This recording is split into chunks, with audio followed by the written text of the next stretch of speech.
నమస్కారం జనతా న్యూస్ కి స్వాగతం. ముందుగా హెడ్లైన్స్ చూద్దాం.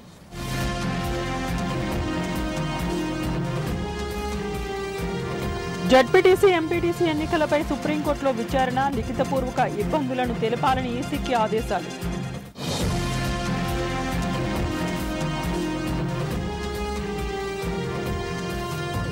సెప్టెంబర్లో సీమాంధ్రకు కొత్త రాజధానిని ప్రకటిస్తాం. ప్రకాశం జిల్లా పర్యటనలో జయరాం రమేష్ వెల్లడి.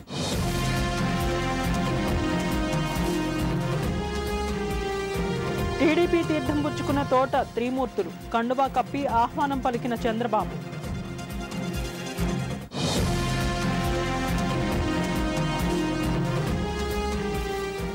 వైసీపీ కార్యాలయంలో పార్టీ వ్యవస్థాపక దినోత్సవం, ప్రాంతాలకు అతీతంగా అభివృద్ధికి పాటుపడాలన్న విజయమ్మ.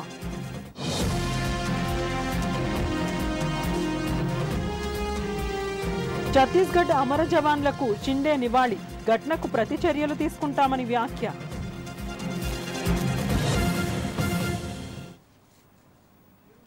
వివరాల్లోకి వస్తే స్థానిక ఎన్నికలకు సంబంధించి సుప్రీంకోర్టులో విచారణ జరిగింది. సార్వత్రిక ఎన్నికలు జరుగుతున్న నేపథ్యంలో జడ్పీటీసీ, ఎంపీటీసీ ఎన్నికలను నిర్వహించడం కష్టతరమని రాష్ట్ర ఎన్నికల సంఘం సుప్రీంకోర్టుకు తెలిపింది. స్థానిక సంస్థల ఎన్నికలను వాయిదా వేయాలని కోరింది. రాష్ట్ర ఎన్నికల సంఘం తరపున వాదనలు విన్న కోర్టు ఇబ్బందులను లిఖితపూర్వకంగా ఇవ్వాలని ఆదేశించింది. ఎల్లుండిలోగా అభ్యర్థనను దాఖలు చేయాలని కోరింది. చేసే ఆస్కారం కూడా అంటే సార్ అంటే ఇవాళ డెవలప్మెంట్ తో ఫస్ట్ షెడ్యూల్ మీద ఏమైనా ఎఫెక్ట్ ఉన్నట్ట?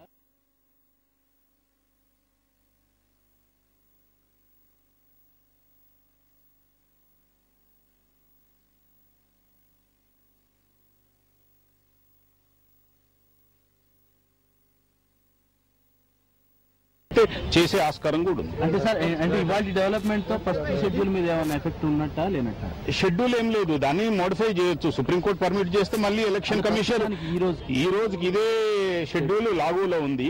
ఒకవేళ వీళ్ళు చెప్పే రీజన్ ప్రాపర్ గా ఉన్నట్టయితే సుప్రీంకోర్టు వీళ్ళని పర్మిట్ చేసి రివైజ్ చేయడానికి కూడా. జై సమైక్యాంధ్ర పార్టీ కార్యవర్గ సమావేశం ప్రారంభమైంది. ఈ సమావేశానికి పార్టీ అధ్యక్షుడు కిరణ్ కుమార్ రెడ్డి ఆధ్వర్యంలో పార్టీ తొలి బహిరంగ సభ జరగనున్న తరుణంలో కిరణ్, సబ్బం హరి, లగడపాటి, తులసిరెడ్డి తదితరులు రాజమండ్రి చేరుకున్నారు.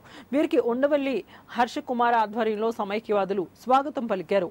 ఈ సాయంత్రం జై సమైక్యాంధ్ర సభ జరగనుంది.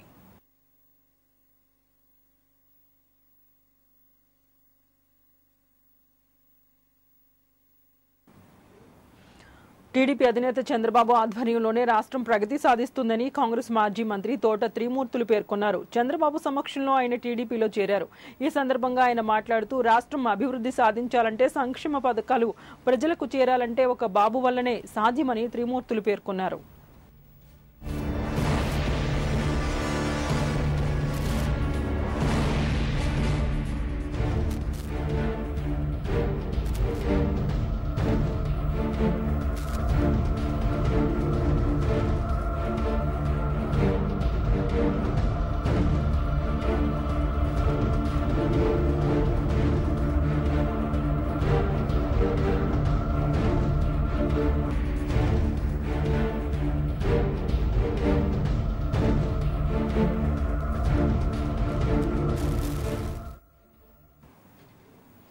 తెలంగాణ సీమాంధ్రలో తెలుగుదేశం పార్టీ గెలిచి తీరుతుందని ఆ పార్టీ అధినేత చంద్రబాబు ధీమా వ్యక్తం చేశారు.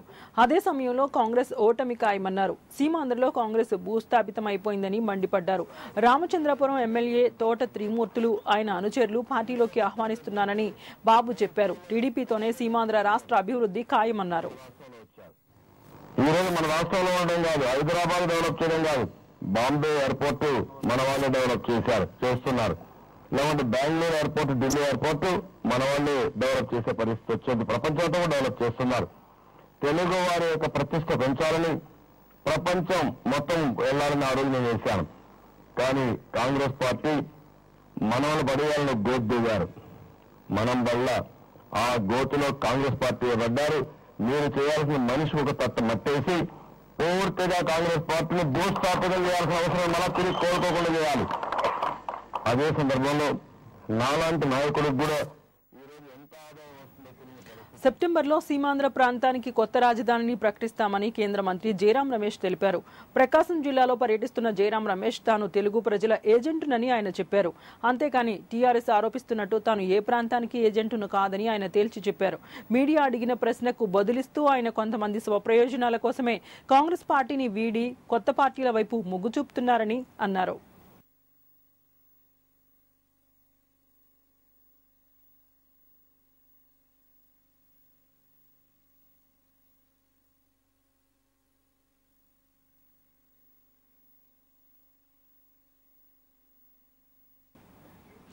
ఛత్తీస్గఢ్లో సుకుమా జిల్లా సొంపుల వద్ద మావోయిస్టులు జరిపిన దాడిలో అమరులైన సీఆర్పీఎఫ్ జవాన్లకు కేంద్ర హోంశాఖ మంత్రి సుశీల్ కుమార్ షిండే నివాళులర్పించారు.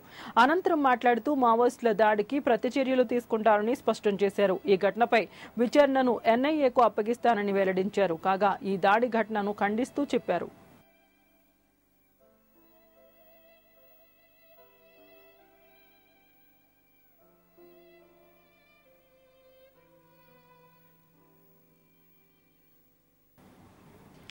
మెజారిటీ మున్సిపల్ స్థానాలు తెలంగాణ రాష్ట్ర సమితి పార్టీ కైవసం చేసుకుంటుందని టీఆర్ఎస్ నేత హరీష్ రావు ధీమా వ్యక్తం చేశారు.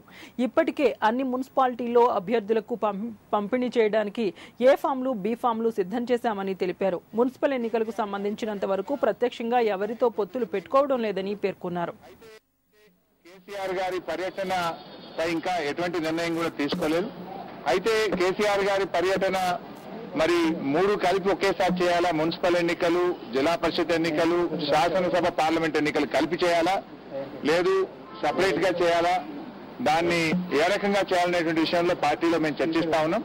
బహుశా 1-2 రోజుల్లో నామినేషన్ల ప్రక్రియ ముగిసిన తర్వాత వైఎస్ రాజశేఖర రెడ్డి ఆశయ సాధనకు పుట్టిన పార్టీ వైఎస్ఆర్సీపీ అని ఆ పార్టీ గౌరవ అధ్యక్షురాలు వైఎస్ విజయమ్మ అన్నారు. వైఎస్ఆర్ కాంగ్రెస్ పార్టీ స్థాపించి 3 ఏళ్లు పూర్తయిన సందర్భంగా పార్టీ కేంద్ర కార్యాలయంలో వ్యవస్థాపక దినోత్సవం నిర్వహించారు. ఈ సందర్భంగా వైఎస్ విజయమ్మ పార్టీ నేతలతో కలిసి పార్లమెంటు ఆకారంలో ఉన్న కేక్ ను కట్ చేశారు. ప్రాంతాలకు అతీతంగా వైఎస్ రాజశేఖర రెడ్డి అన్ని ప్రాంతాలను అభివృద్ధి చేశారని, వైఎస్ఆర్ మరణించినప్పటి నుంచి ప్రజలు ఎన్నో బాధలు పడ్డారని ఆవేదన వ్యక్తం చేశారు. చేయాలని ఆయన సంకల్పం. మరి రాజశేఖర రెడ్డి గారు ఏ రోజు కూడా 27 జిల్లాల నుంచి కూడా ఏ ప్రాంతం చూడలేదు, ఏ జిల్లాను చూడలేదు. ఆయన కులాలకు, పార్టీలకు, మతాలకు అతీతంగా ఏ ఒక్కరు కూడా నాకు ఓటు వేశారా లేదా అని కూడా చూడలేదు. ఆయన అందరూ మానవులు అనుకున్నారు. కాబట్టి ఆయన దృష్టికి వచ్చిన అధికారంలో ఉన్నప్పుడు, అధికారంలో లేనప్పుడు కూడా ఆయన దృష్టికి వచ్చిన ప్రతి సమస్య పైన కూడా దృష్టి పెంచారు. ప్రాంతాన్ని అభివృద్ధి పరచడంలో అయితేనే, జిల్లాలను అభివృద్ధి పరచడంలో అయితేనేమి, మరి ప్రజలకు కూడా అనేక రకమైన సంక్షేమ పథకాలు తీసుకురావడం జరిగింది.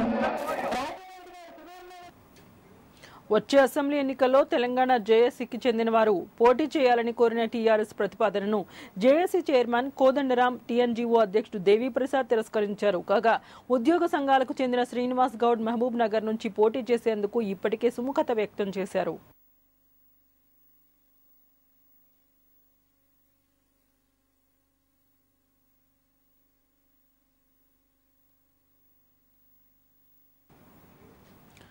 ఆంధ్రప్రదేశ్ రాష్ట్ర విభజన నేపథ్యంలో కాంగ్రెస్ పార్టీ 2 రాష్ట్రాలకు వేర్వేరుగా పీసీసీ అధ్యక్షులను ప్రకటించింది. ఇందులో భాగంగా ఆంధ్రప్రదేశ్ పీసీసీ అధ్యక్షుడిగా రఘువీరారెడ్డిని నియమించింది. రఘువీరారెడ్డికి సోనియా గాంధీ స్వయంగా ఫోన్ చేసి అభినందనలు చెప్పారు.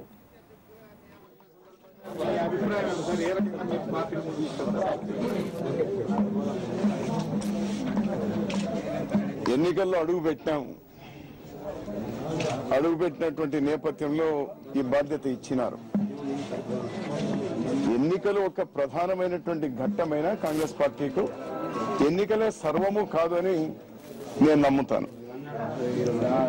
ఈ రాష్ట్రం శాశ్వతం, ఈ దేశం శాశ్వతం, కాంగ్రెస్ పార్టీ శాశ్వతం. మరి ఈ క్లిష్ట సమయంలో ఒక కార్యకర్తగా నాకు ఈ అవకాశం ఇచ్చినారు. తప్పకుండా వినమ్రతతో పెద్దలందరి సహకారం కూడా తీసుకొని, గ్రామ స్థాయి, వార్డు స్థాయి వరకు కార్యకర్తల సహకారం కూడా తీసుకొని కాంగ్రెస్ పార్టీని పునర్నిర్మాణం చేయడానికి నూతనంగా ఏర్పడినటువంటి ఆంధ్రప్రదేశ్ పునర్నిర్మాణం చేయడానికి కాంగ్రెస్ పార్టీ ద్వారా తప్పకుండా మా ప్రయత్నం చేస్తాం. క్లిష్ట పరిస్థితిలో ఉంది రాష్ట్రంలో పరిస్థితి. కాంగ్రెస్ పార్టీ ఉనికిని కోల్పోయే ప్రమాదం ఉంది. ఒక విలన్ గా చూస్తున్నారు ప్రజలంతా. ఈ నేపథ్యంలో ఒక పిసిసి ప్రెసిడెంట్ గా ఏ విధంగా ప్రజలను కన్విన్స్ చేసే ప్రయత్నం చేస్తారు? పార్టీని మళ్ళీ జవసత్తాలు ఏ విధంగా తీసుకొచ్చే ప్రయత్నం మీరు చేయబోతున్నారు? ఆంధ్రప్రదేశ్ రాష్ట్ర విభజన నేపథ్యంలో కాంగ్రెస్ పార్టీ 2 రాష్ట్రాలకు వేర్వేరుగా పీసీసీ అధ్యక్షులను ప్రకటించింది. తెలంగాణ పీసీసీ అధ్యక్షుడిగా పొన్నాల లక్ష్మీను నియమించింది. తెలంగాణకు మాత్రం ప్రత్యేకంగా వర్కింగ్ ప్రెసిడెంట్ గా ఉత్తమ్ కుమార్ రెడ్డిని నియమిస్తూ నూతన ఒరవడికి శ్రీకారం చుట్టారు. ఏఐసీసీ అధ్యక్షురాలు సోనియా గాంధీ ఆదేశాలు జారీ చేశారు. పొన్నాల లక్ష్మయ్యకు ఆమె స్వయంగా ఫోన్ చేసి అభినందనలు చెప్పారు.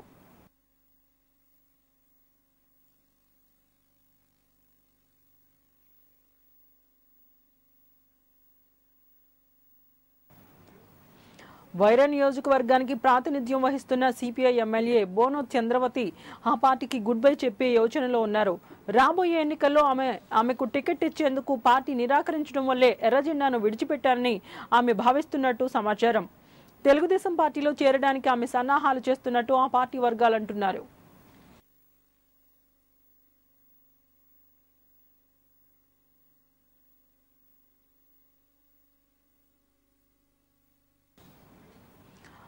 తెలంగాణ ఆవిర్భావ సందర్భంగా బీజేపీ సీనియర్ నేత అరుణ్ జైట్లీ అభినందనలు తెలిపారు. 2000 సంవత్సరంలోనే తెలంగాణ ఏర్పాటుపై చర్చలు జరిగాయని అరుణ్ జైట్లీ ఈ సందర్భంగా గుర్తు చేశారు. బీజేపీ ఆధ్వర్యంలో హైదరాబాద్ నిజాం కళాశాల మైదానంలో జరుగుతున్న తెలంగాణ ఆవిర్భావ అభినందన సభలో ఆయన పాల్గొని ప్రసంగించారు. తెలంగాణ రాష్ట్ర ఏర్పాటుతో ప్రజలు చిరకాల కోరిక నెరవేరినట్లయిందని ఆయన చెప్పారు.